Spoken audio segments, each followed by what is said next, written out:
မင်္ဂလာပါဒီတစ်ပတ်နားထောင်သူတယောက်ရဲ့စိတ်ဝင်စားမှုအပေါ်ချက်ခံပြီးအသေးစိတ်ဆွေးနွေးဖို့ရွေးထားတာကတော့လေလူတိုင်းလို့ကြားဖူးနေလောက်ပြီးဖြစ်တဲ့ Thomas Erickson ရဲ့ Surrounded by Idiots စာအုပ်ချက်ကအဓိကအတွေးခေါ်တွေပါပဲဟုတ်ကဲ့ဒီစာအုပ်ကဘာလို့ဒီလောက်တောင်လူပြောများသွားရတာလဲတကယ်ရောအတုံးဝင်ရဲလားဆိုတော့ကိုအဲ့ဒါအယောင်လေးမျိုးတုံးထားတဲ့သူ့ရဲ့စနစ်ကိုခြေရာခံရင်းစူးစမ်းကြည့်ကြမှာပါဟုတ်ပါတယ်ဒီစာအုပ်ကလူတွေရဲ့အပြုအမူကွဲပြားပုံတွေကိုအယောင်တွေနဲ့တင်စားပြီးရှင်းပြထားတာအနီးအဝါအစိမ်းအပြားပေါ့အတိတ်ကရွေချက်ကတော့ကိုယ်နဲ့မတူတဲ့လူတွေရဲ့အမူအကျင့်ဆက်ဆံရေးပုံစံတွေကိုနားလည်ပြီးတော့ပိုပြီးအဆင်ပြေချောမွေ့တဲ့ဆက်ဆံရေးတွေတည်ဆောက်နိုင်ဖို့နီလန်းရှာဖို့ပါပဲဟုတ်ကဲ့ဒါပေမဲ့ဒါကိုလေစိတ်ပညာ theory ကြီးတစ်ခုလို့မှတ်ယူတာတဲ့လူတွေကိုနားလည်ဖို့ကြေရာဒုတစ်ခုလို့သဘောထားတာပုံမှန်ပါလိမ့်မယ်ဒီမှာအားထားချက်အားနည်းချက်တွေရှိမှာပါဟုတ်ပြီဒါဆိုဘဲကဆက်လိုက်ကြလဲစာရေးသူ Erickson ကိုတိုင်ကဒီစာအုပ်ကိုဘာလို့ရေးဖြစ်သွားတာလဲဆိုတော့ဟိုဇလန်းလင်းနဲ့စကြည့်အောင်လား Stuart ဆိုတဲ့လုပ်ငန်းရှင်ကြီးတယောက်ကြောင့်လေအဲ့ဒါစိတ်ဝင်စားဖို့ကောင်းတယ်ဟုတ်စာရေးသူအသက်20ကျော်မှကြုံခဲ့ရတာတဲ့ Stuart ဆိုတဲ့လုပ်ငန်းရှင်ကြီးကသူ့ဝန်ထမ်းတွေကိုသူစိတ်တိုင်းကြမလုပ်ရင်သူနဲ့မတူရင် idiots ပေါ့လေအယူရီလို့တုံနှုံးဆက်ဆံခဲ့တယ်ဆိုတာပဲအော်သူယုံမှာသူရှိမရှိပြတဲ့မီနီမီဆိုင်အခက်ပြစနစ်တောင်ရှိခဲ့တယ်ဆိုတော့ဘလောက်ထိသူကသူ့နီးသူဟန်ကိုအလေးထားလဲမြင်တာလေဒီတွေ့ကြုံကလူတွေရဲ့ပြုမှုကွဲပြားပုံကိုနားလည်ဖို့စာရေးသူကိုတွန်းအားပေးလိုက်တယ်လို့ဖြစ်သွားတာအဲ့ဒီတော့ဒီစာအုပ်ရတဲ့က message ကဘယ်သူမှအယူမဟုတ်ဘူးကွဲပြားနေကြတာဆိုတဲ့သဘောပေါ့နော်ဟုတ်တယ်ခွဲပြားကြတာဒါပေမဲ့လက်တွေ့မှာလူတွေကကိုနဲ့မတူရဲ့နားလေအခတ်တယ်တခါလေအမြင်ကတ်တယ်ဖြစ်တတ်ကြတာပဲလေအဲ့ဒါကြောင့်ပဲဒီလိုအပြုမှုပုံစံတွေကိုလေ့လာဖို့လိုလာတာပေါ့အရေးကြီးတဲ့အချက်တစ်ခုက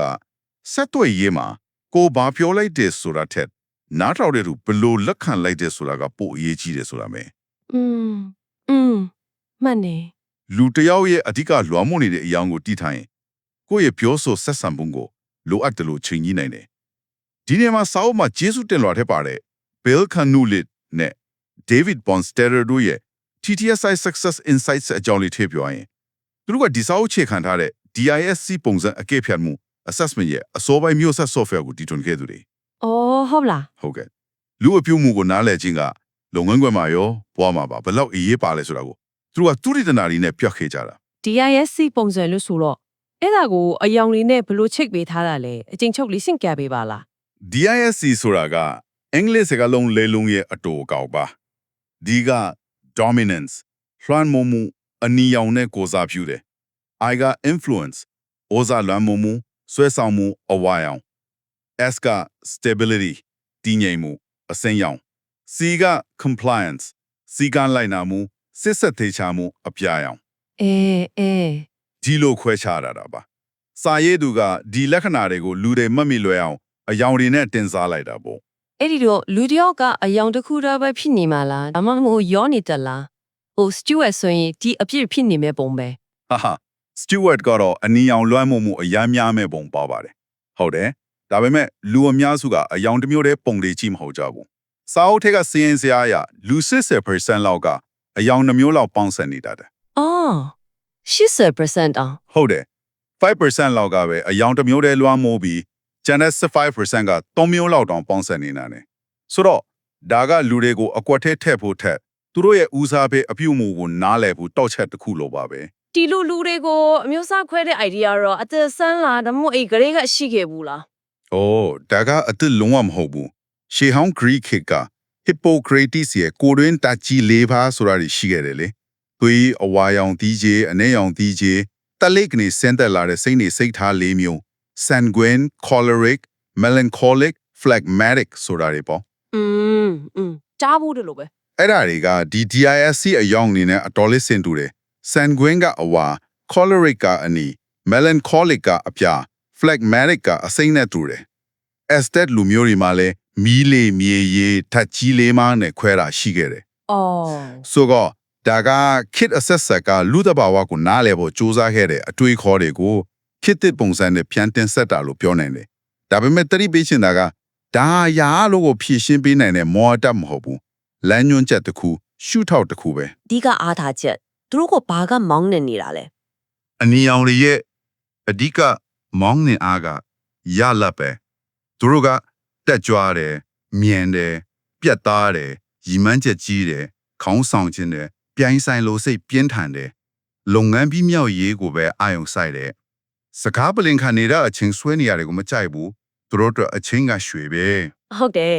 စာအုပ်ချက်ကပြောဆိုတဲ့လုပ်ငန်းရှင်ဥပမာဆိုရင်အစည်းအဝေးလေးကိုတူတူရှင်းရှင်းပဲရုပ်တယ်အားလာချင်9မိနစ်မှာတော့ email စစ်ဖုန်းခေါ်လုပ်နေနိုင်တယ်သူ မှန်တယ် နောက်ပြီး Elizabeth ဆိုရင်အမျိုးသမီးရဲ့ကိစ္စမားနေတဲ့ကိန်းကနန်းကိုအတန်ကျဲကျဲယုံကြည်ချက်အပြည့်နဲ့ပြောလိုက်တာအစည်းအဝေးကလူဒီအားလုံးယုံသွားတယ်ဆိုတာမျိုးဒါကအနီးတရဲ့တင်ပြပုံကောင်းတာယုံကြည်မှုရှိတာကိုပြတယ်ဒါပေမဲ့ wow Mother Teresa ကိုအနီရောင်နဲ့ထည့်စဉ်းစားထားတာကိုတော်တော်အံ့ဩဖို့ကောင်းတယ်သူ့ရဲ့ဘယ်ချက်တွေကိုကြည့်ပြီးအနီလို့တတ်မှတ်တာလဲ စိတ်ဝင်စားစရာမေးခွန်းပဲဟုတ်ကဲ့စောက်ထက်မှာတော့ Mother Teresa ရဲ့မရင်းရိုင်တဲ့ရည်မှန်းချက်သူ့အဖွဲ့အစည်းကိုဥဆောင်ပုံအသားစီးတွေကိုမမှုပဲလူဆရာရှိတာကိုပြက်ပြက်သားသားလွတ်သွားတဲ့ပုံစံတွေကိုကြည့်ပြီးအနီရောင်လွှမ်းမိုးမှုရှိတယ်လို့သုံးသပ်ထားတာ အော် Steve Jobs တို့ Margaret Thatcher တို့လူသိများတဲ့အနီးဒီနဲ့ရင်ပြထားတာပေါ့ဒါပေမဲ့ဒီနေရာမှာသတိပြုတော့မှာကဒါဟာသူ့ရဲ့လူမှုဂရုဏာစိတ်ဓာတ်ကို short တက်တာမဟုတ်ပဲသူ့ရဲ့လူဆောင်ပုံ modus operandi ကိုခွဲခြားစိတ်ဖလာတာပေါ့ Okay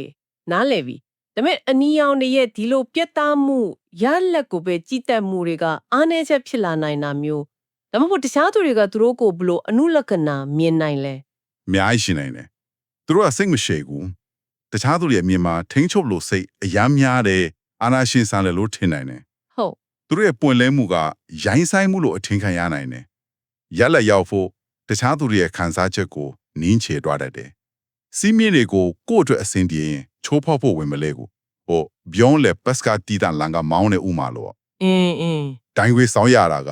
အချင်းကုန်သက်တာလို့တန်တယ်လို့သူကတွက်တာဒါကအနီရောင်တွေ့ခေါ်ပဲ သူတို့လိုလူမျိုးကိုအကြံပေးဖို့ဝေဖန်ဖို့ဆိုရင်ဘလို့ချင်းကြရမလဲကြောက်စရာကြီးပဲ မော်တေလွယ်တော့မလွယ်ဘူးစောက်ကအကြံပေးထားတာတော့တရိုက်ပြောလူရင်းကိုပဲပြောပတ်မနေနဲ့အချက်လက်နဲ့ထောက်ပြသူတို့ကစိတ်ခံစားချက်ထက်ကျူးကျောင်းစီလျော်မှုကိုပိုနားလေတယ်ပြီးတော့သူတို့ကပြန်ခန့်ချေပါမှုပฏิပက္ခအတွက်ကျူးတင်ပြင်ဆင်ထား အော်ဟုတ် ကိုအချက်ကိုခိုင်ခိုင်မာမာကင်ထားပြီးနောက်မစုံနဲ့ဒါမှသူတို့ရဲ့လီစားမှုကိုရနိုင်မယ်လို့ဆိုထားတယ် အနီရောင်ရဲ့အဲ့ဒီလိုပြတ်တောင်းမှုတားရိုက်ဆန်မှုတွေကနေလုံးဝကွဲထွက်သွားတဲ့နောက်အယောင်တစ်ခုကတော့အဝါရောင်နဲ့သူတို့ကြတော့ဘီလိုလူစားတယ်လဲ party people တွေလား ဟာအကြံပြင်းတော့ဟုတ်တယ်အဝါရောင်တွေကအကောင်းမြင်စိတ်အပြည့်ပြောနေတတ်တယ်လူမှုဆက်ဆံရေးအရန်ကောင်းတယ်စကားပြောကောင်းတယ်ဆွဲဆောင်မှုရှိတယ်ဖန်တီးနိုင်ဆွဲမြင်မာတယ်တက်ကြွတယ်သူတစ်ပါးကိုစိတ်အောက်ထက်တန်အောင်လှုံ့ဆော်နိုင်တယ် อืม သူတို့ကလူတွေနဲ့အတူရှိရတာပျော်ရွှင်ရတာကိုအတက်လို့မယူကြတယ်အာယုံစိတ်ကန်ကျင်ကြတယ် ဥမာတွေကတော့မာရီတာကစာရေးသွေးရင်မှလူအပ်ထဲမှာဘသူနဲ့မဆိုချက်ချင်းရင်းနှီးသွားနိုင်တာမယ်ရီယန်ဆိုတဲ့အယောင်တိုင်ရေးတာကဝန်တန်းတွေကိုကောင်းကင်မွန်ရောက်သွားလို့ခန်းစားရအောင်စကားလုံးတွေနဲ့မြောက်ပေးနိုင်တာ ဟုတ်ပါ Robin ဆိုတဲ့အိမ်ကိုအမျက်အသစ်အဆန်းတွေတီးထွင်ပြင်ဆင်နေတဲ့သူကချင်းဒါတွေကအဝါရောင်စရိုက်တွေပဲနာမည်ကြီးတွေထဲမှာဆိုရင် Oprah, Robin Williams တို့ကထင်ရှားတယ် သူတို့ရဲ့အပေါင်းအသင်းဆက်မှုအကောင်းမြင်မှုကအကြီးမားဆုံးအားတာချက်ပဲဒါပေမဲ့တစ်ဖက်မှာလည်းအားနည်းချက်တွေရှိလာနိုင်တယ်သူတို့ကစကားပြောရတာကိုအရန်ကြိုက်တော့နားတောင်ဖို့မမိနေတတ်တယ် ဟုတ်တယ် အထင်းစိတ်ကိုတိတ်စိတ်မဝင်စားဘူးစနစ်တကျတိတ်မရှိဘူး big picture တမားတယ်ပေါ့လူတွေရဲ့အာယုံစိုက်မှုကိုအမြင်လိုချင်နေတော့တခါတလေအပေါ်ရန်ဆန်လဲအတ္တကြီးရဲ့လို့အထင်ခံရနိုင်တယ်စာအုပ်ထဲက Gustav ဆိုတဲ့ conference မှာသူပဲတစ်ချိန်လုံးစကားလူပြောနေတဲ့လူမျိုးပေါ့ ဒါပေမဲ့လူငင်းကွင်မှာအသေးစိတ်ကအရေးကြီးတဲ့အခါကြီးရှိတယ်လေအဲ့ဒီအခါအဝါရောင်ထိုက်ကလူတွေနဲ့အဆင်ပြေအောင်မလို့လုပ်ရမလဲဆိုတာစာအုပ်ထဲမှာအကြံပေးထားတာရှိလား ကောင်းတယ်မေးခွန်းပဲစာအုပ်ကအကြံပေးတာကအဝါရောင်တွေကိုအသေးစိတ်အလုပ်တွေလုပ်ခိုင်းမယ်ဆိုရင်အဲ့ဒီအလုပ်ရဲ့နောက်ွယ်ကပျော်စရာကောင်းတဲ့အလားအလာလူမှုရေးအရာအကျိုးမြတ်ဥမအဖွဲလိုက်အောင်မြင်မှုဒီကိုချိတ်ဆက်ပြဖို့လိုတယ်တဲ့ အော် ပြီးတော့သူတို့ကိုချီးကျူးဖို့အတိအမှတ်ပြုဖို့မမေ့နဲ့သူတို့ကအဲ့ဒါကိုတောင်းတကြတယ်သူတို့ကိုဝေဖန်ဖို့ကြတော့ပို့တောင်ခတ်သေးတယ် ဘလို့ခတ်တာလဲသူတို့ကပျော်ပျော်နေတတ်တော့ဝေဖန်တော့မပေါ့ပေါ့ပဲသဘောထားမှာမဟုတ်ဘူးလား အပြင်းပန်းနဲ့မတူဘူးသူတို့ကစိတ်ခံစားချက်နှူးနေတတ်တယ်ဝေဖန်မှုကိုရေးကိုယ်တာတိုက်ခိုက်မှုလို့မြင်လွဲတယ်နောက်ပြီးသူတို့ရဲ့ selective memory ကြောင့်မကြိုက်တဲ့ဝေဖန်ချက်တွေကိုလိလိရှုပြတတ်တယ် ဟုတ်လား ဒါကြောင့်သူတို့ကိုဝေဖန်မဲဆိုရင်တိကျတဲ့ဥပမာတွေနဲ့ဖြစ်နိုင်